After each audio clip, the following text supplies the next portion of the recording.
Donald Trump's protectionist trade policies are being implemented under the pretext of reviving the American middle class. However, paradoxically, these policies are weakening the value of the US dollar, thereby reducing the influence of Pax Americana. Pax Americana is the modern version of Pax Romana, embodying the idea of all roads lead to Rome. The US has positioned itself as the world's police force, maintaining global order through massive military expenditures and foreign interventions to align with its national interests. At its core, these actions by the US government are aimed at maintaining hegemony by keeping the dollar as the world's reserve currency. By establishing the dollar as the primary global currency, the US exerts immense influence over the global economy. For the dollar to remain the reserve currency, its inflow and outflow must be naturally facilitated within the framework of a free market economy. For this to happen, three key conditions must be met. The dollar must be trustworthy. This means that confidence in the US government and financial system must remain strong. The use of the dollar must be convenient. There should be no penalties associated with conducting transactions and making payments in dollars. There must be strong external pressure enforcing the dollar's role as a global settlement currency. This includes military interventions, political actions, and economic sanctions. When the US forces the dollar to remain the world's reserve currency, all global values are measured against the dollar. The Federal Reserve, FRB, which fully controls dollar interest rates and issuance, exercises tremendous influence over the global economy. This has been a consistent pattern across all US administrations before Donald Trump.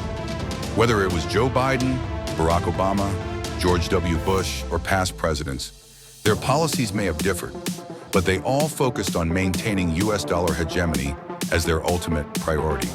However, since Trump took office, we have seen movements that could weaken this dollar dominance. His policy agenda consists of the following. 1. Protectionism to rebuild the middle class. Trump's first major policy was protecting domestic industries through protectionism.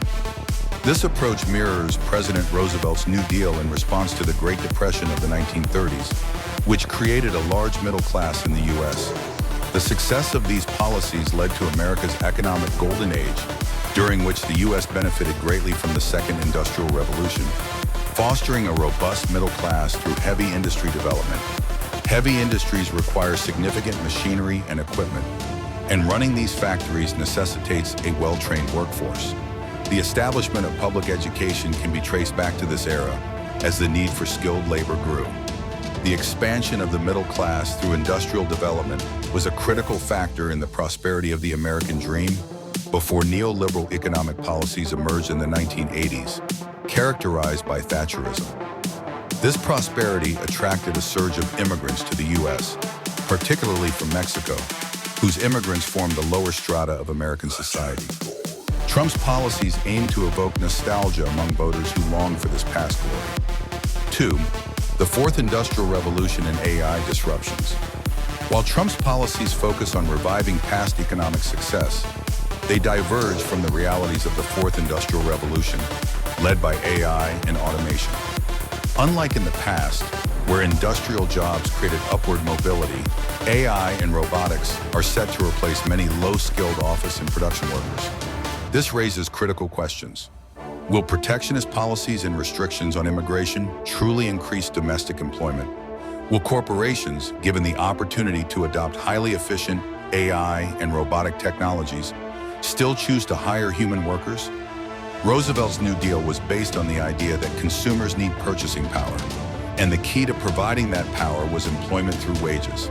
For consumers to have strong purchasing power, their disposable income must increase, something that requires businesses to spend significantly on wages. It remains uncertain whether companies today are willing to bear these increased labor costs. 3.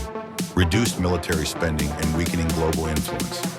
Another significant shift under Trump is the proposed reduction in military spending. Previous administrations maintained global order by using military alliances and foreign interventions to enforce compliance with the US-led system. A strong military presence has been a core element in sustaining Pax Americana.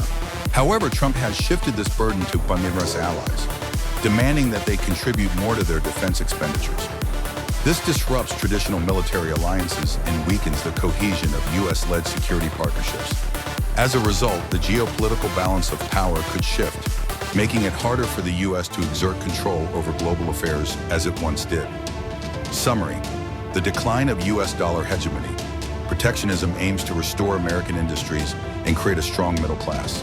Despite this, AI and robotics may prevent significant increases in workers' disposable incomes.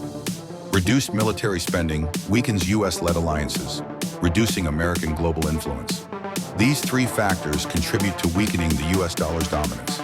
As the U.S. loses its grip on global affairs, nations may increasingly pursue independent economic policies, potentially leading to a new Cold War scenario. Investment strategy: how should you prepare? At this point, you might be wondering, so what should I do about this? My idea is simple. As the U.S. dollar is expected to depreciate over time, this will reduce the cost of imports for many countries. Lower import costs mean cheaper food, energy, and essential goods, leading to increased disposable income for consumers. With higher disposable income, consumer spending is likely to rise. Therefore, those watching this video should look for domestic consumption-driven stocks in their respective countries. Industries I find promising include department stores, luxury goods, and automobiles. The key strategy is to analyze and invest in fundamentally strong consumer-focused companies through a dollar-cost averaging approach. In summary, while the weakening of U.S. dollar hegemony may bring uncertainty to global geopolitics, it could also create investment opportunities in sectors that benefit from rising consumer spending.